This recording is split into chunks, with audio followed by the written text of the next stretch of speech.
আসসালামু আলাইকুম রহমতুল্লাহ।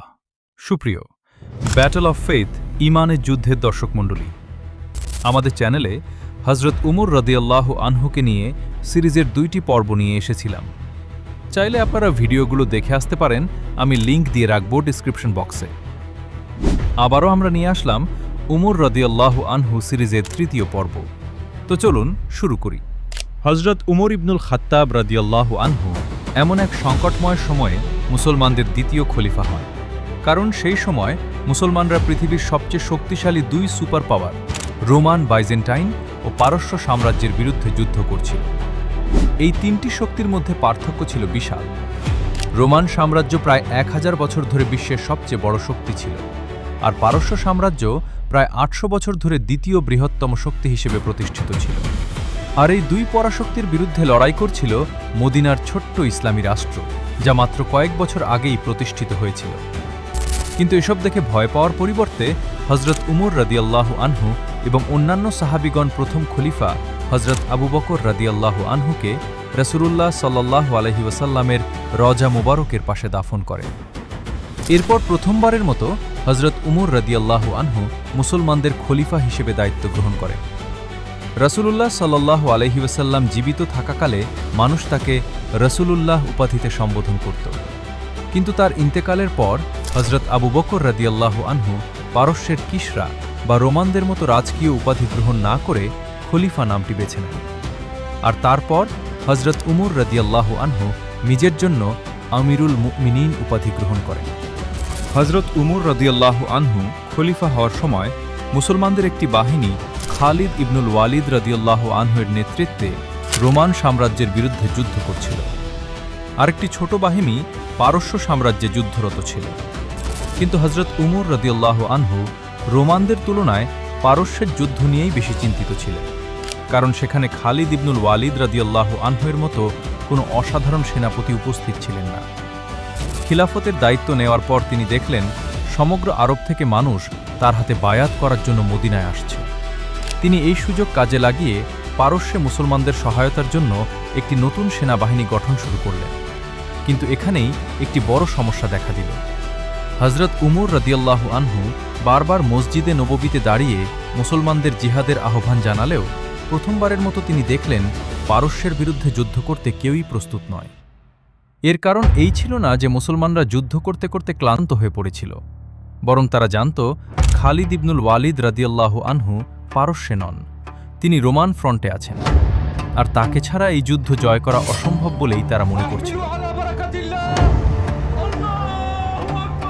এটি দেখে হজরত উমর রাদিয়াল্লাহু আনহু বুঝতে পারলেন নতুন মুসলমানদের বিশ্বাস ও ভরসা আল্লাহর উপরের চেয়ে খালিদ ইবনুল ওয়ালিদ রাদিয়াল্লাহু আনহুর উপর বেশি নির্ভরশীল হয়ে পড়ছে, যা মুসলিম উম্মাহর জন্য অনেক উদ্বেগের বিষয় ছিল। 3 দিন পর হজরত উমর রাদিয়াল্লাহু আনহু কঠোর ভাষায় একটি ভাষণ দিলেন। তখন আবু উবাইদ নামে একজন মুসলিম, যিনি সাহাবী ছিলেন না, তিনি উঠে দাঁড়িয়ে বললেন, আমি জিহাদের জন্য প্রস্তুত। এরপর ধীরে ধীরে আরও অনেকে এগিয়ে এলেন। তখন হজরত উমর রাদিয়াল্লাহু আনহু 1000 সৈন্যের একটি বাহিনী গঠন করলেন এবং আবু উবাইদকে তার সেনাপতি নিযুক্ত করে পারস্যের দিকে রওনা করে দিলেন। কিন্তু এটি ছিল খুবই বড় একটি ঝুঁকি, কারণ এই বাহিনী যদি পারস্যের কাছে পরাজিত হতো তাহলে খালিদ ইবনুল ওয়ালিদ রাদিয়াল্লাহু আনহু ছাড়া ভবিষ্যতে মুসলমানরা আর কখনো যুদ্ধ করার সাহস পেত না। আর ঠিক সেটাই ঘটল। এই বাহিনী পারস্যে গিয়ে ভয়াবহভাবে পরাজিত হয়।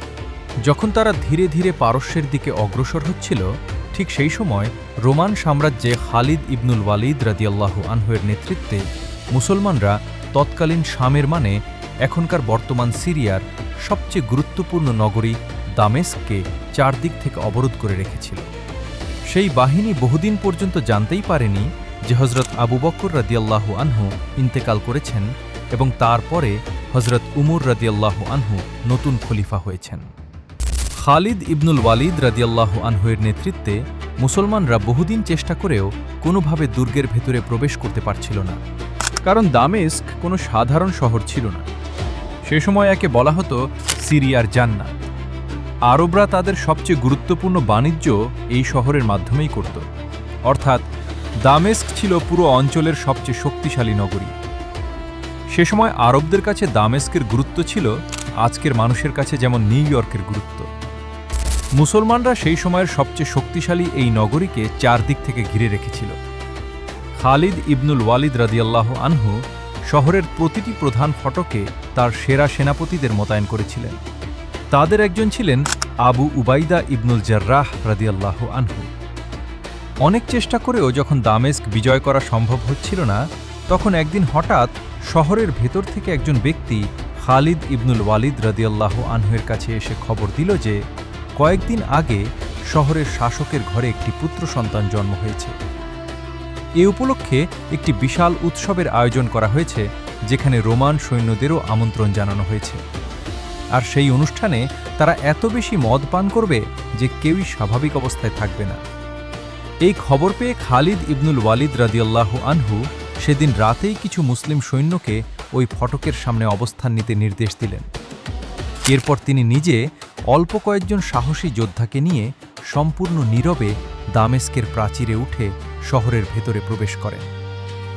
ভেতরে ঢুকে তিনি মুসলমানদের জন্য ভেতর থেকে ফটক খুলে দেন। ফলে মুসলিম বাহিনী সাগরের ঢেউয়ের মতো দুর্গের ভেতরে প্রবেশ করে এবং খুব দ্রুত পূর্ব দিক থেকে দুর্গটি বিজয়ের অভিযান শুরু করে। কিন্তু সেই দুর্গের প্রধান সেনাপতি শহরের অন্য প্রান্তে অবস্থান করছিলেন। যখন তিনি জানতে পারলেন যে মুসলমানরা ইতোমধ্যেই দুর্গের ভেতরে প্রবেশ করেছে এবং অল্প সময়ের মধ্যেই পুরো শহর তাদের নিয়ন্ত্রণে চলে যাবে, তখন তার সামনে আর কোনো উপায় রইল না। তিনি দ্রুত মুসলমানদের আরেক প্রধান সেনাপতি আবু উবাইদা ইবনুল জাররাহ রাদিয়াল্লাহু আনহুর কাছে একটি চিঠি পাঠালেন। সেখানে তিনি জানালেন তিনি শহরটি মুসলমানদের কাছে আত্মসমর্পণ করতে প্রস্তুত, তবে একটি শর্তে, মুসলমানরা যেন কোনো গনিমতের মাল গ্রহণ না করে। তখন আবু উবাইদা ইবনুল জাররাহ রাদিয়াল্লাহু আনহু জানতেন না যে খালিদ ইবনুল ওয়ালিদ রাদিয়াল্লাহু আনহু এবং তার সৈন্যরা ইতোমধ্যেই দামেস্কের ভেতরে প্রবেশ করে ফেলেছেন। তাই তিনি রোমান সেনাপতির আত্মসমর্পণের প্রস্তাব গ্রহণ করে নিলেন। কিছুক্ষণ পর যখন খালিদ ইবনুল ওয়ালিদ রাদিয়াল্লাহু আনহু আবু উবাইদা রাদিয়াল্লাহু আনহুর এই সিদ্ধান্তের কথা জানতে পারলেন, তখন চাইলে তিনি সেই চুক্তি বাতিল করে তলোয়ারের শক্তিতে দামেস্ক সম্পূর্ণ দখল করতে পারতেন এবং সেখানকার সব গনিমতের মালও সংগ্রহ করতে পারতেন। কিন্তু তিনি তা করেননি, বরং আবু উবাইদা রাদিয়াল্লাহু আনহুর করা চুক্তিকে সম্মান জানিয়ে নিজের পুরো বাহিনীকে পিছিয়ে যাওয়ার নির্দেশ দিলেন। এভাবেই সেই সময়ের অন্যতম শক্তিশালী নগরী দামেস্ক হযরত উমর রাদিয়াল্লাহু আনহুর শাসনের অধীনে আসে। এদিকে রোমান সাম্রাজ্যে এসব ঘটনা ঘটছিল, কিন্তু এর বহু দূরে পারস্য সাম্রাজ্যের দিকে পাঠানো মুসলিম বাহিনীও তখন প্রায় গন্তব্যে পৌঁছে গিয়েছিল। সেখানে পৌঁছেই আবু উবাইদা নন, এরা দুজন ভিন্ন ব্যক্তি, দেখতে পেলেন পারস্য সাম্রাজ্য তাদের সামনে বিশাল এক সেনাবাহিনী প্রস্তুত করে রেখেছে। খালিদ ইবনুল ওয়ালিদ রাদিয়াল্লাহু আনহু এর অনুপস্থিতির সুযোগ নিয়ে পারস্যের সম্রাট মুসলমানদের বিরুদ্ধে ৩টি বিশাল বাহিনী প্রস্তুত করেছিলেন, যেগুলো দ্রুত মুসলিম বাহিনীর দিকে অগ্রসর হচ্ছিল। অবশেষে দুই বাহিনী একটি সেতুর সামনে মুখোমুখি হল।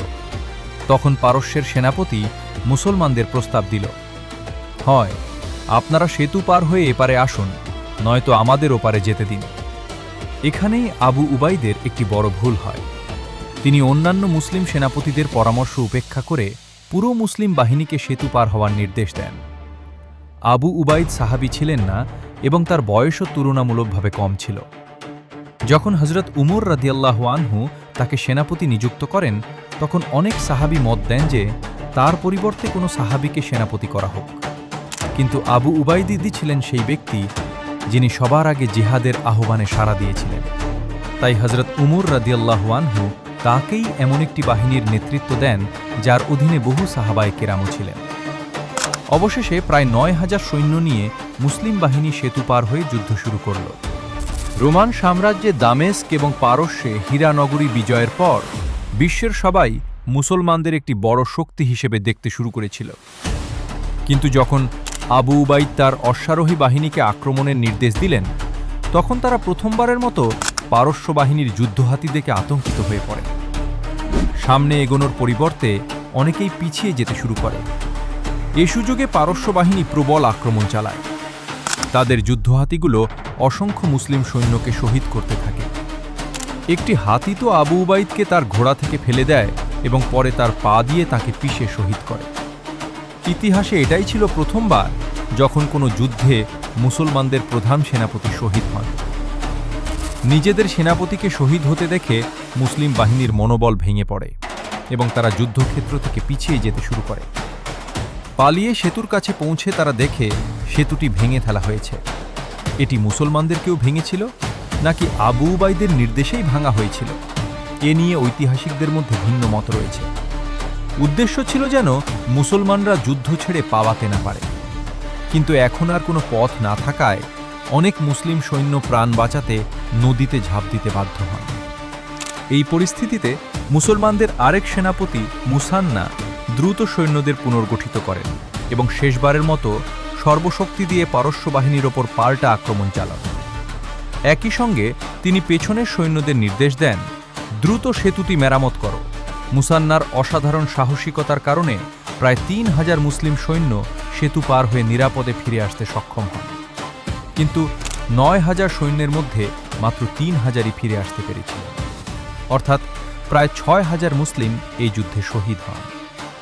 এটাই ছিল প্রথমবার যখন মুসলমানরা কোনো যুদ্ধে এত বড় পরাজয়ের মুখোমুখি হয়, আর এটি ছিল হযরত উমর রাদিয়াল্লাহু আনহুর খিলাফতের প্রথম বড় পরাজয়।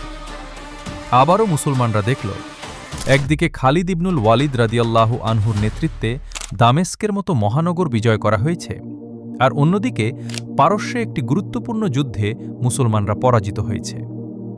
এরপর পুরো মুসলিম সমাজে আলোচনা ছড়িয়ে পড়ল, যখন খালিদ ইবনুল ওয়ালিদ রাদিয়াল্লাহু আনহু পারস্যে ছিলেন তখন মুসলমানরা সেখানে একের পর এক বিজয় অর্জন করছিল, আর রোমান ফ্রন্টে তারা সফল হচ্ছিল না। কিন্তু যখন তিনি পারস্য ছেড়ে রোমান ফ্রন্টে চলে গেলেন তখন রোমানদের বিরুদ্ধে মুসলমানরা জয় পেতে শুরু করল, আর পারস্যে পরাজয় দেখা দিল। এসব ঘটনার ফলে নতুন মুসলমানদের মধ্যে এমন ধারণা জন্ম নিতে লাগল যে যুদ্ধের বিজয় যেন শুধু সাইফুল্লাহ খালিদ ইবনুল ওয়ালিদ রাদিয়াল্লাহু আনহু এর নেতৃত্বের সঙ্গেই সম্ভব। তিনি না থাকলে কোনো যুদ্ধ জেতা যায় না। ফলে খালিদ ইবনুল ওয়ালিদ রাদিয়াল্লাহু আনহু সেনাপতি থাকলে মুসলিম বাহিনী পূর্ণ উদ্দীপনা ও আত্মবিশ্বাস নিয়ে যুদ্ধ করত, আর তিনি না থাকলে সেই একই মনোবল দেখা যেত না। মদিনায় অবস্থানরত মুসলমানদের খলিফা হযরত উমর রাদিয়াল্লাহু আনহু এই পুরো পরিস্থিতি খুব ভালোভাবেই বুঝতে পারছিলেন, তাই তিনি পরিস্থিতি নিয়ন্ত্রণে আনতে অত্যন্ত কঠিন একটি সিদ্ধান্ত নিলেন। তিনি মনে করলেন, সময় এসেছে মুসলিম বাহিনীর মহান সেনাপতি খালিদ ইবনুল ওয়ালিদ রাদিয়াল্লাহু আনহুকে সেনাপতির পদ থেকে অব্যাহতি দিয়ে তার স্থানে নতুন একজন প্রধান সেনাপতি নিয়োগ করার। তো ভিউয়ার্স, আজকের পর্ব এই পর্যন্তই। দেখা হবে আবার হযরত উমর রাদিয়াল্লাহু আনহু সিরিজের ৪ নম্বর পর্বতে। তাই ভিডিওটি ভালো লাগলে আমাদের চ্যানেলটিকে সাবস্ক্রাইব করে দিয়ে সাথেই থাকবেন। ধন্যবাদ।